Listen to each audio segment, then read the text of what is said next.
புராணங்களில் மகாவிஷ்ணுவின் இரண்டாவது அவதாரம் கூர்ம அவதாரம். கூர்மம் என்றால் ஆமை என்று பொருள். மகாவிஷ்ணு இந்த அவதாரத்தை எடுத்ததற்கான காரணமும் அதனால் என்ன பலன் நடந்தது என்பதை பற்றியும் இந்த காணொளியில் தெளிவாக பார்க்கலாம். பழங்காலத்தில் தேவர்களும் அசுரர்களும் அடிக்கடி போராடி வந்தனர். அந்த போரின் விளைவாக தேவர்கள் தங்களின் சக்திகளையும் ஆற்றலையும் இழந்தார்கள். அசுரர்கள் வலிமையுடன் அனைத்தையும் ஆட்கொண்டனர். தோல்வியடைந்த தேவர்கள் அனைவரும் பிரம்மதேவரை அணுகினார்கள்.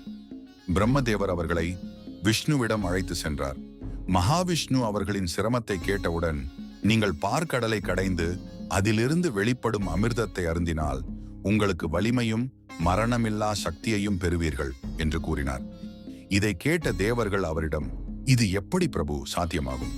பார்க்கடல் அளவில் மிக பெரியது, அதை எப்படி நாங்கள் மத்து செய்து அமிர்தத்தை பெறுவது என்றனர்.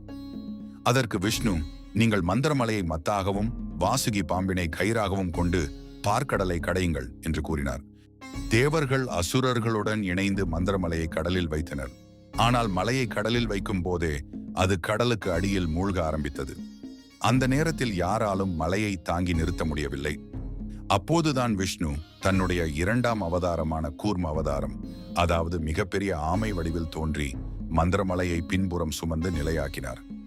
அந்த மலை பெரியாமையின் முதுகில் உறுதியாக அமர்ந்தது. பிறகு வாசுகி பாம்பினை இருபுறமும் கட்டி தேவர்கள் ஒரு புறமும் அசுரர்கள் ஒரு புறமும் நின்று பார்க்கடலை கடைய ஆரம்பித்தனர். கடைந்து கொண்டிருக்கும் போது முதலில் வெளிவந்தது மிக கொடிய ஆழகால விஷம். அதன் ஒரு துளி உலகையே அழிக்கக்கூடியது. அந்த விஷத்தின் புகை அந்த இடம் முழுக்க பரவியது. தேவர்களும் அசுரர்களும் மூச்சுவிட முடியாமல் தவித்தனர். அப்போது அனைவரும் பிரம்மாவை அணுகினர். பிரம்மதேவர் இந்த சூழ்நிலையை சமாளிக்க ஒருவர் மட்டுமே இருக்கிறார் என்று சிவபெருமானை கூறினார்.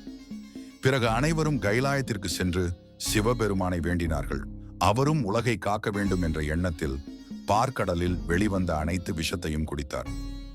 அம்பாள் பார்வதி தேவி அந்த விஷம் உடலுக்குள் பரவாமல் இருக்க தன் கரங்களால் அவரின் கழுத்து பகுதியை தாங்கி பிடித்தார்.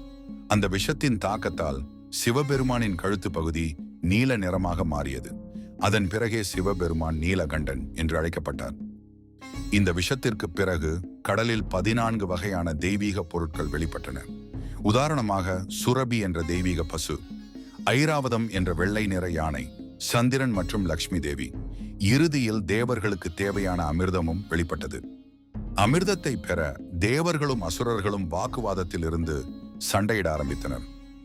அப்பொழுது விஷ்ணு மீண்டும் மோகினியாக அவதாரம் எடுத்து அசுரர்களின் முன் நின்றார். மோகினியின் அழகில் அசுரர்கள் அனைவரும் மயங்கினார்கள். அந்த சமயத்தில் தேவர்கள் அனைவரும் அமிர்தத்தை உண்டு தங்களின் சக்தியை மீண்டும் பெருக்கிக் கொண்டார்கள். இவ்வாறு கூர்ம அவதாரம் எடுத்து விஷ்ணு தேவர்களுக்கு அவர்களின் சக்தியை மீண்டும் வழங்கினார். அசுரர்கள் தோற்றனர். உலகம் மீண்டும் சமநிலைக்கு வந்தது. வீடியோ பார்க்குற நண்பர்கள் எல்லாம் ஒரு லைக் பண்ணிட்டு சேனலை சப்ஸ்கிரைப் செய்து கொஞ்சம் சப்போர்ட் பண்ணீங்கன்னா எங்களுக்கு அடுத்த பதிவு போட கொஞ்சம் உதவியா இருக்கும். நன்றி.